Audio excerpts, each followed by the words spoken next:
This full moon is in the sign of Taurus and lands in Rohini Nakshatra, ruled by the moon and associated with the deity Brahma, the creator of the universe, symbolized by the chariot. Natives of this star are artistic, deeply creative.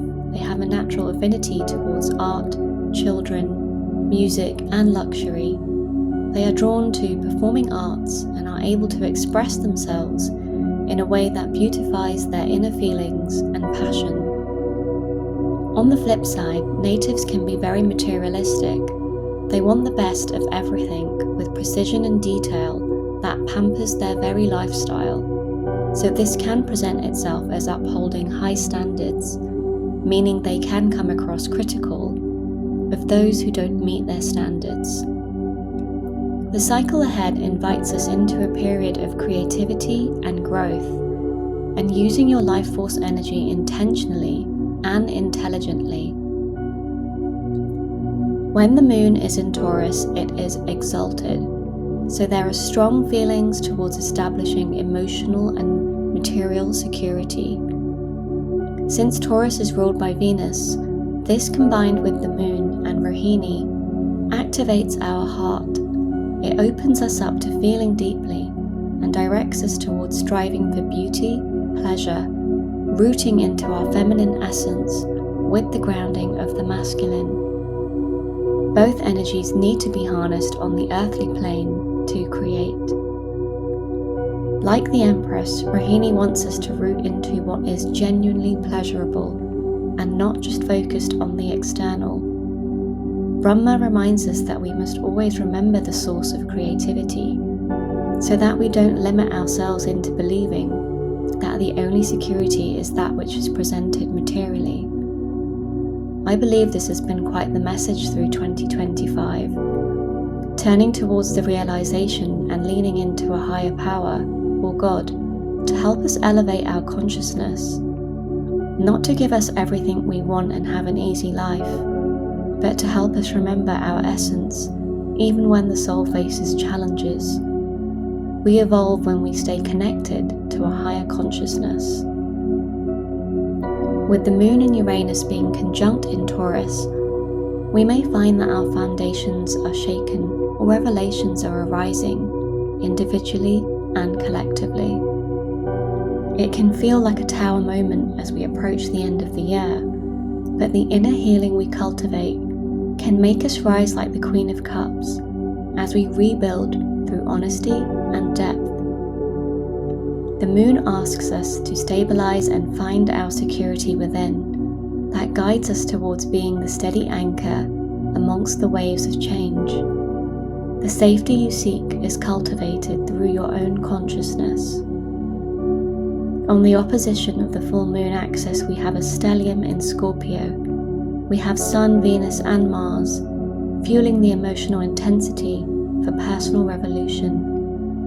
This can present itself as opportunities to alchemize how you show up in relationships, recognizing the edges of investigating details, learning to find balance in taking action versus burning out, understanding others' needs, and finding healthy ways to express yourself when the pressure starts to boil in power struggles. Although it feels that many relationships have hit a rock, the beauty of the Taurus moon acts as a stabilizing force and is there to support us into redirecting our focus towards self-care. Non-violent communication that can open pathways for intimacy in relationships. Discerning where people are interested versus merely extracting. Returning to the body and making swift decisions that support who we are becoming. A new phase is wanting to arrive. With Saturn now direct in Pisces, it brings karmic clarity around responsibility. The lessons learnt over the last 6 months or so are being urged to be embodied further and tidied up, and you may find that this lunation supports the drive for clarity and gives us insight onto what needs to take action for creation and direction. Saturn is asking for no more bypass and for practicality with simplicity. Saturn acts as a stern guide, but it is our consciousness that decides the outcome. Karma is not negative, it is an opportunity to choose, even when it feels too sudden or direct. With Mercury now in post-shadow phase until mid-December, there is a chance to review and revisit the challenges. If you kept a log, you will know what needs resolution, releasing or rewiring. This full moon is a powerful activator for what journeys with us into 2026. Nothing is the same. Our resources, how we spend, what we value, and our self-worth are some of the themes that we will be asked to revisit. Has your level of emotional security supported your goals, or has your intentionality been compromised by strong desires? Remember, desires are temporary when we attach our outcome to it. The satisfaction of wanting more of the same feeling becomes insatiable, but never quite fulfills us. When we become really honest with our intentions, it gives us a moment to pause and to perhaps realize. Most of this year has given everyone several pauses or redirections. Can you connect the dots and now see whether your desires have enhanced your life, or merely acted as a desire built on illusion? What are you being asked to create that is different? What creations are providing the greatest nourishment for your expression? The Taurus full moon is an opportunity to meet our resistance, to expand our horizons even if there is unpredictability. Much of what we are being shown towards the end of this year is a need for a humbling grounding to take place. A shift in our soul framework, a chance to meet the crossroads we so often face with courage, awareness, and a quest to move in line with our duty.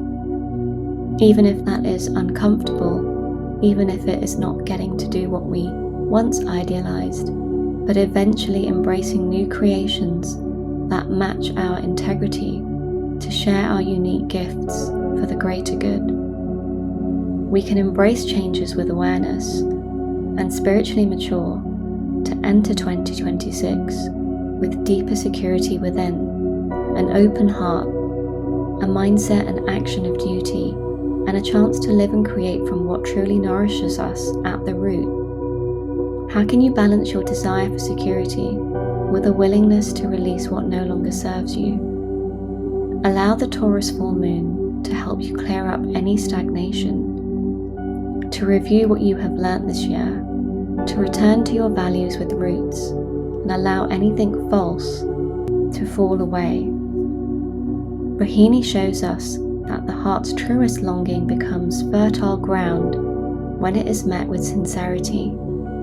Growth is sacred when it is rooted in nourishment, and what is tended to and embodied has the power to flourish.